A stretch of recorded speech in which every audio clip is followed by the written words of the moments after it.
ఈరోజు దేవుని వాగ్దానం హోషేయ 14:5. చెట్టునకు మంచు ఉన్నట్లు నేనతని కుందును, తామర పుష్పము పెరుగునట్లు అతడు అభివృద్ధి నొందును.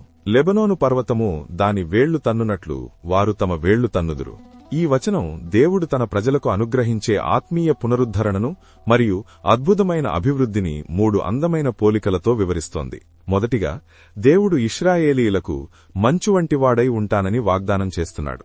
ఎండ వేడిమికి ఎండిపోయిన మొక్కలకు రాత్రి కురిసే మంచు ఎలాగైతే నూతన జీవాన్ని, తాజాదనాన్ని ఇస్తుందో, అలాగే అలసిపోయిన మన జీవితాలను దేవుడు తన కృపతో రిఫ్రెష్ చేస్తాడు. రెండవదిగా, ఆయన ప్రజలు తామర పువ్వు వలె వికసిస్తారు. అంటే బురద వంటి కష్టతరమైన పరిస్థితుల్లో ఉన్నప్పటికీ దేవుని కృప వల్ల వారు అందంగా, ఆకర్షణీయంగా అభివృద్ధి చెందుతారు. మూడవదిగా, లెబనోను దేవదారు వృక్షముల వలె వేళ్లు తన్నుదురు.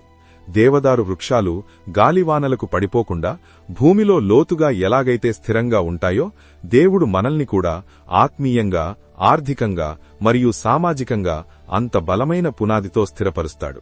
క్లుప్తంగా చెప్పాలంటే, ఈ వచనం మన జీవితాల్లో దేవుడు కలిగించే తాజాదనాన్ని, ఎదుగుదలను మరియు కదలని స్థిరత్వాన్ని వాగ్దానం చేస్తోంది.